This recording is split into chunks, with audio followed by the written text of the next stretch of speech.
My name is Ranjit Kumar. I welcome all of you to my YouTube channel, Get Playlist. In this session, we are going to discuss computer organization and architecture. So, the first question arises कि इस subject में, particular subject में हमें पढ़ना क्या है.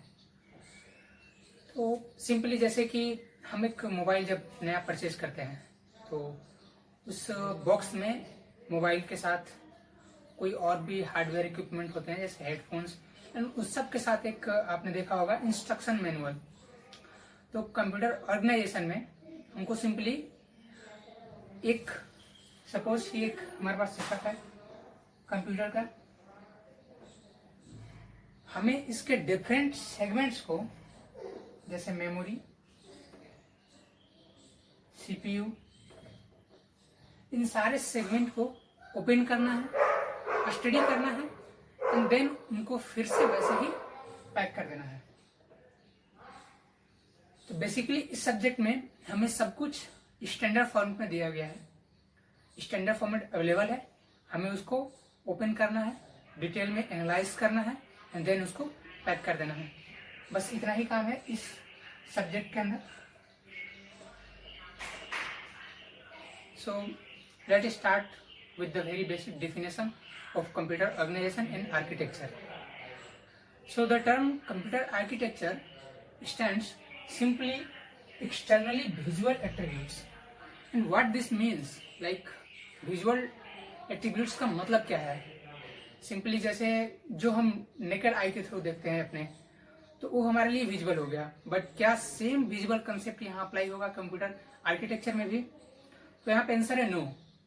क्योंकि कुछ ऐसे पार्ट्स हैं जैसे कंट्रोल सिग्नल्स, जैसे सीपीयू एंड मेमोरी, ये पार्ट हमारे आंखों से विजिबल है बट कंट्रोल सिग्नल हमें नहीं दिखाई देता. हमारे आईज के थ्रू कंट्रोल सिग्नल विजिबल नहीं है. तो यहाँ पे कंसेप्ट किसका लगता है? Visible to the logic of program. किसको विजिबल होना चाहिए? प्रोग्राम के लॉजिक को. Then next, computer organization. See, practical implementation which result in a realization of architectural specification of a computer system.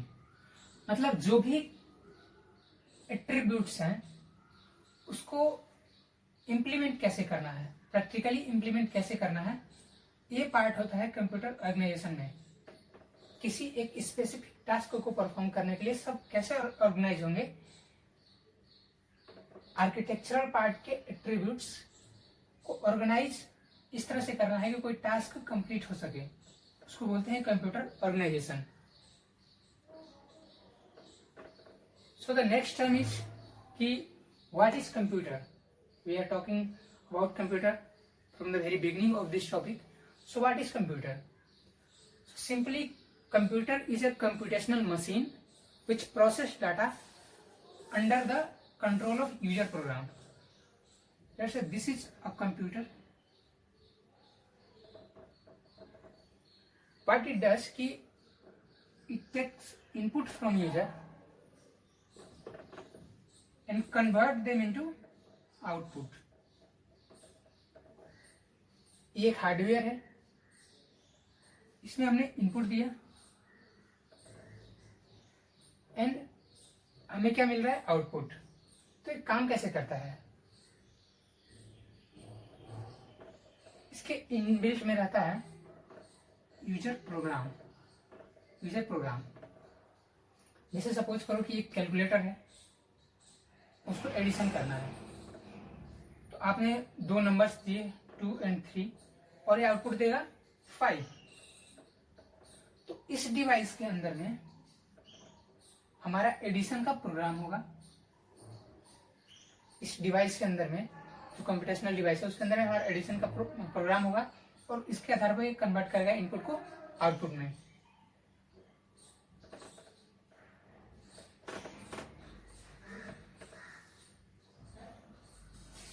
Now the question arise कि what is program. जैसे हमने अभी बात की एडिशन की, एड एंड बी, तो हम क्या करेंगे कि यूजर से इनपुट लेंगे input A and B, then क्या करेंगे कि ऐड करेंगे ए प्लस बी, ओके, और इसको प्रिंट भी करना है। हम क्या करेंगे, स्क्रीन पर क्या दिखाएंगे, प्रिंट ए प्लस बी। एक प्रोग्राम है और इसके अंदर जो हर एक लाइन्स है वो टर्मिनेटेड बाय कॉलन। सो हर एक लाइन जो है एक इंस्ट्रक्शन की तरह वर्क करता है, एक इंस्ट्रक्शन है। तो एक प्रोग्राम क्या हो गया, उसमें बहुत सारे इंस्ट्रक्शन है, सेट ऑफ इंस्ट्रक्शन, और उसमें हम प्रोवाइड क्या करा रहे हैं, डाटा। तो program is set of instruction along with data. Program is set of instruction along with data. So now question arise कि इंस्ट्रक्शन क्या है। से आप जब भी प्रोग्राम लिखते हो तो हमें ये दिखता है इस तरह से, बट स्टोर किस फॉर्म में रहता है, बाइनरी फॉर्म में, 0 एंड 1 के फॉर्म में। तो इंस्ट्रक्शन हो गया binary code binded with some task. Binary code binded with some task is instruction, okay. Like कि सपोज 0 0 0, इसके साथ जो टास्क एसोसिएटेड है वो है plus. 0 0 1 is minus, division and so on. ऐसे ही कितने भी नंबर ऑफ इंस्ट्रक्शन हो सकते हैं। और जो इंस्ट्रक्शन होंगे, जो ये बाइनरी कोड है इंस्ट्रक्शन का, वो क्या होगा, यूनिक। और इसको डिजाइन कौन करेगा, जिसने इस कंप्यूटर को डिजाइन किया है, ओके। सो ये डिजाइनर का काम है इंस्ट्रक्शन को डिफाइन करना कि किस सेट पे कौन सा टास्क एसोसिएटेड रहेगा। तो लेट्स से कि हमारे पास 3 डिजिट्स हैं, या सपोज 2 डिजिट्स हैं, 2 डिजिट्स हैं, बाइनरी डिजिट्स। इससे हम कितना इंस्ट्रक्शन बना सकते हैं। First 0 0 0 1 1 0 and 1 1। इस पे हो सकता है प्लस, इस पे माइनस, इस पे डिवीजन एंड इस पे मल्टीप्लीकेशन। तो number of instruction n bits से कितने बन गए, 2n, ओके। तो सिंपली जब नंबर ऑफ इंस्ट्रक्शन इतना होंगे तो कितने बिट्स की रिक्वायरमेंट होगी। इसका अगर लॉग लेंगे,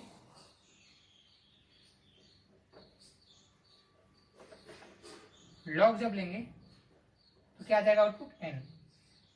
यानी कि जब n हमारे पास बिट्स हैं तो number of instruction possible to the power n, और जब n हमारे पास इंस्ट्रक्शन है तो बिट रिक्वायर्ड कितने हो जाएंगे, log of n, okay. Instruction हो गया। नेक्स्ट टर्म है डाटा। डाटा क्या है, data is a binary code having a associated value based on their data format, okay. Binary code having a associated value based on their data format. Data format का क्या मतलब है, suppose हमारे पास एक value है 1010, data format है normal decimal values. तो ये कितना है, 1010। सपोज ये 1010 किस फॉर्म में है, बाइनरी फॉर्म में है, बाइनरी। तो ये कितना हो जाएगा, 10। सपोज ये बाइनरी मैग्नीट्यूडिनल फॉर्म में है फिलहाल, तो इसका वैल्यू हो गया 10। सपोज कि same value 1010 1s complement form में है, यानी कि फर्स्ट कॉम्प्लीमेंट फॉर्म में है। तो हमें पता है कि जब भी कोई वैल्यू कॉम्प्लीमेंटेड फॉर्म में होता है तो जो फर्स्ट डिजिट है, लेफ्ट मोस्ट या फिर मोस्ट सिग्निफिकेंट डिजिट, वो बताता है साइन। अगर 0 हो तो पॉजिटिव, 1 हो तो निगेटिव। यहाँ पे कितना है, 1, तो ये वैल्यू कितना हो जाएगा, फर्स्ट की साइन निगेटिव हो जाएगा। और जो ओरिजिनल वैल्यू होगा वो किस फॉर्म में एसोसिएटेड होगा, फर्स्ट कॉम्प्लीमेंट, यानी 0 को 1, कितना हो गया 5। ये 1s कॉम्प्लीमेंट में रहे तो सेम वैल्यू 1010 अगर 2s कंप्लीमेंट में रहे तो फर्स्ट मोस्ट सिग्निफिकेंट डिजिट क्या बताएगा, साइन, और जो ओरिजिनल वैल्यू होगा वो 2s कंप्लीमेंट फॉर्म में होगा। 2s कंप्लीमेंट फॉर्म कैसे फाइंड करते हैं, 1s कंप्लीमेंट फाइंड करेंगे, देन ऐड 1 कर देंगे, कितना वैल्यू हो जाएगा 6। तो यहाँ पे देख सकते हैं कि सेम वैल्यू 1010, जैसे जैसे डाटा फॉर्मेट चेंज होते जा रहा है उसका वैल्यू भी चेंज होते जा रहा है। तो डाटा क्या है, simply binary code having associated value based on their data format. Okay, so आगे डिस्कस करते हैं computer architecture. Now let's see computer architecture. So based on program storage, there are two type of computer architecture. First one is single memory single memory architecture, also known as one Neumann architecture, and the second one is multi memory architecture, known as Harvard architecture. So what is the basic difference between one Neumann architecture and Harvard architecture? So the von Neumann architecture, in this type of architecture, the program are always required in the main memory. Means कि जिस भी programme को run करना है वो main memory में चाहिए ही चाहिए। So main memory, let's say this is main memory,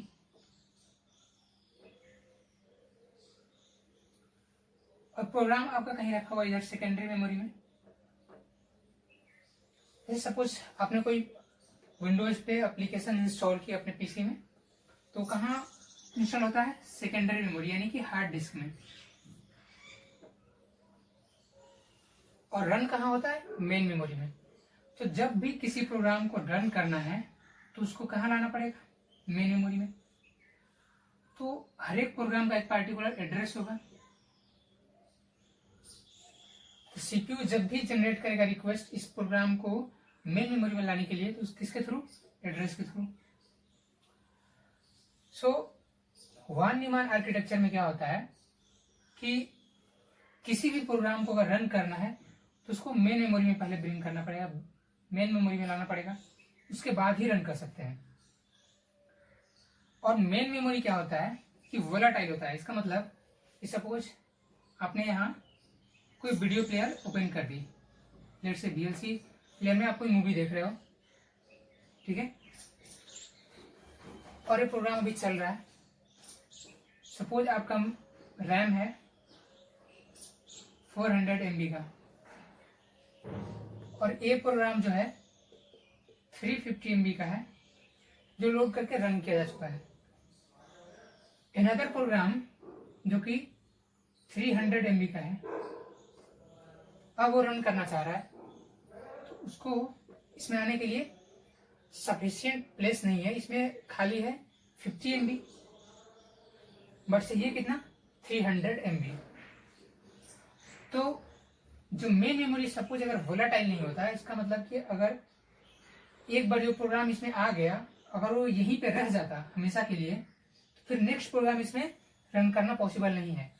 तो मेन मेमोरी क्या होता है, वोलाटाइल। जैसे ही आप इसको क्लोज करोगे, ठीक है, VLC प्लेयर को क्लोज करोगे, तो ये मेमोरी क्लीन कर देगा, यानी कि आपका 400 का 400 MB खाली हो गया। अब आप कोई भी प्रोग्राम जो 400 से नीचे का हो या इतना साइज का हो, अब इसमें अगेन ला करके रन कर सकते हो। तो डिफरेंट प्रोग्राम सेम हार्डवेयर में, डिफरेंट प्रोग्राम सेम हार्डवेयर में रन किया जा सकता है von Neumann आर्किटेक्चर में, क्योंकि जो रैम होता है वो वोलाटाइल होता है, यानी कि जैसे ही प्रोग्राम जो चल रहा है उसको आपने क्लोज किया, रैम क्या हो जाएगा, क्लीन हो जाएगा, यानी कि जितना साइज था वो कंप्लीट मेमोरी फ्री हो जाएगी। सो इंस्ट्रक्शन एंड डाटा दोनों रिक्वायर कहाँ होंगे, मेन मेमोरी में, किसी भी प्रोग्राम को रन करने के लिए। और एक किस तरह से इम्प्लीमेंट होता है, माइक्रो प्रोसेसर सिस्टम डिजाइन की तरह, जैसे 8085, 8086, ये सारे किस पे बेस्ड, von Neumann आर्किटेक्चर पे। और जो हम नॉर्मल लाइफ में पर्सनल कंप्यूटर यूज करते हैं वो बेस्ट एग्जांपल है von Neumann आर्किटेक्चर का, ठीक है। सो अब देखते हैं